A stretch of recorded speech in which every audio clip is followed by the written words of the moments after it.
Okay, we're picking up where we left off in the last class. We had written a two-player Pong game, and I only have one paddle with me right now. So what I'm going to do is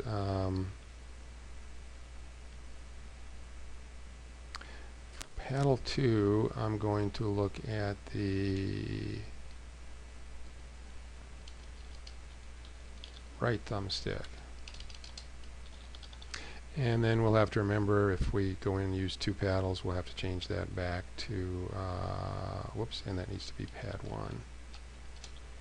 Okay, so now we're looking at the left thumbstick of pad 1 for player 1 and the right thumbstick of pad 1 for player 2. And if I run the program now, I should be able to control them independently,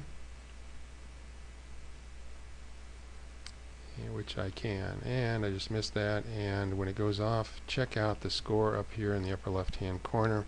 It's going crazy. Okay, so what we need to do is we need to stop it, and that involves using game states. So in this program, we're going to have the following game states. We're going to have a waiting game state, which is before the game starts.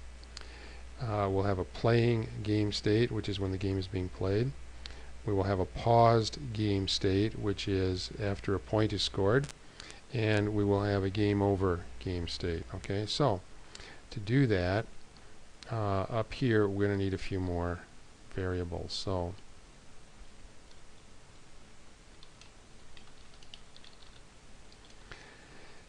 and one variable actually, and four constants. So constant int waiting,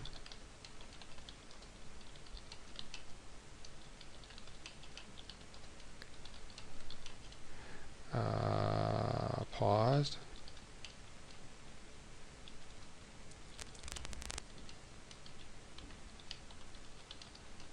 okay, so we've got those game states. And we need to be pretty clear about what the rules are before you can start writing code. So we are going to start out in the waiting state. Okay, later on we'll do a splash screen. Instead of calling it the waiting state, we'll call it the splash screen state. But right now, game state equals waiting. Whoops. Semicolon. Okay. Now, what do you want to do when you're in the waiting state? And when you're in the waiting state, you actually do not want to do anything, but we might want to have the paddles respond. So you can still move the paddles, but there's no ball movement. So let's try that. So all this code here, which takes care of the paddles, will only happen if the game state is waiting. Okay, so that opens it up, and this will close it down here, and it nicely indented everything for me. And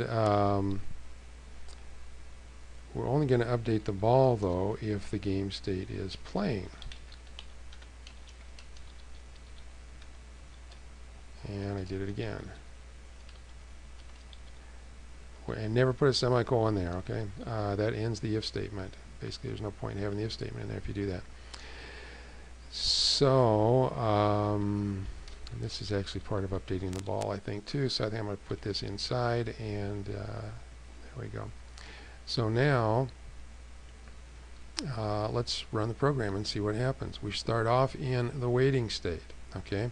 So it should respond to our paddle movements, but the ball doesn't move at all, okay?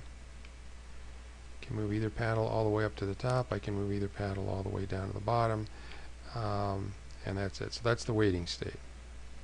Okay. Now, how do you get into the playing state? Well, what we're going to typically do in this class is we're going to check to see if they have pressed the start button. So if, and we will let player 1 be in charge of the game states here. So if pad 1, we could have either player do it, but it just makes the code a little bit simpler for right now. So if pad 1 dot buttons dot start is pressed, then I want to change my game state to playing. Okay. Now, right now I'm only updating if I am in the waiting state, but I also want to update if I'm in the playing state. So I need to add an OR, and the OR symbol in C# is two pipe symbols, that vertical line below the backspace key on your keyboard. So now I want to update the paddles if I'm in the waiting state or if game state is playing. Okay.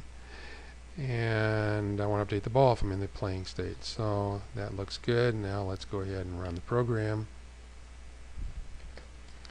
And I should be able to move the paddles at the beginning, okay, and which I can. And I should be able to get the game going here by pressing the start button, which I'm going to do right now.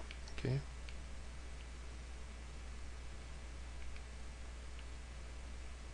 Okay. Cool. And once we go off the screen, we have a problem because the scoring goes crazy, so we need to stop that.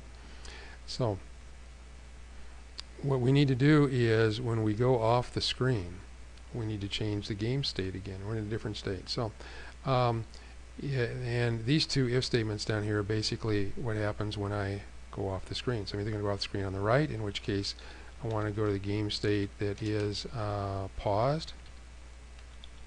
And or if I go off on the left, I want my game state to be paused. Okay. And now if I run the program, that should keep me from getting back in here again.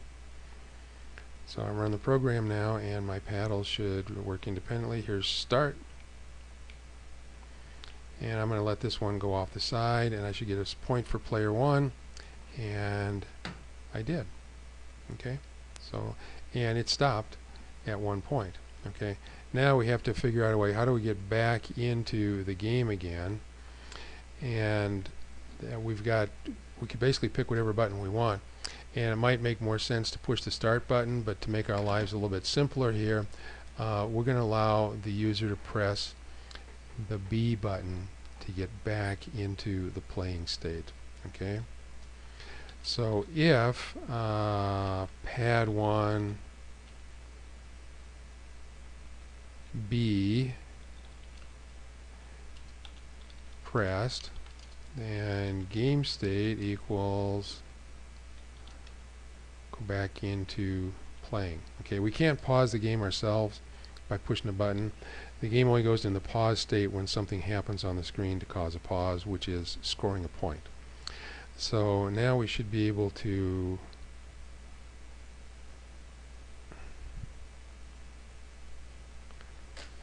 run the program. I'm going to push start here. Okay, and now we're in a pause state. I'm going to push the B button, and oh, that's not good. So what did we do wrong?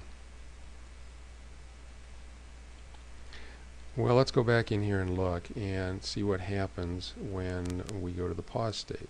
Okay, when we're in the pause state, we're not doing anything, and we probably need to do a couple of things here. Now there's two ways to get into the pause state here, and if either one of those happens, then game state will be equal to paused. And if that happens, what I need to do is I need to reposition the ball back in the center of the screen. So that involves changing its x and its y coordinates. So ball rectangle dot x is going to be the screen left edge plus half of the screen width divided by 2, and then I want to subtract half of the width of the ball to get it precisely in the center. So ball rectangle dot width divided by 2, and then I need a random coordinate for my y, and I want it between screen dot top and screen dot bottom. Okay, so now let's run it and see what happens. And we can actually get past one point here. Okay, I'm pressing start, and I'm going to let player 1 score a point here. Okay, and it moves the ball back, and I'm hoping that's just random that it's way down there at the bottom like that. And now I'm going to push B, and we have a problem. Okay. Now the problem was that it was actually, the ball was actually in the bottom edge, and what I was constantly doing was changing its Y speed to a plus number, and then a minus, then a plus, then a minus, then a plus, then a minus on every tick of the clock. I would alternate, and because my random position here for the ball actually put the ball in beyond the bottom of the screen, that's what happened. So I got to make sure it doesn't go down that far. So I got, instead of going all the way to the bottom, I got to back off by the height of the ball. And I want to check up here. I may have forgotten to do that when we first initialized the ball rectangle the other day. The ball rectangle is a random number. Yes, I did. So we need a minus the ball dot rectangle dot height. And now let's try it and see what happens. Okay, pressing start.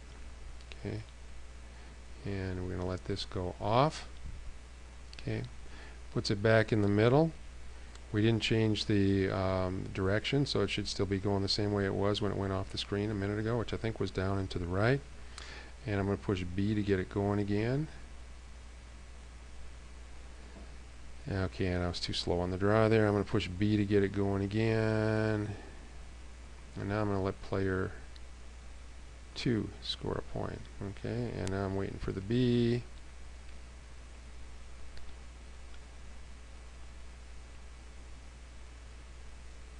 And player 2 scores another point. And it looks like we're good. But we do need a way to end the game. And we'll talk about that in the next video.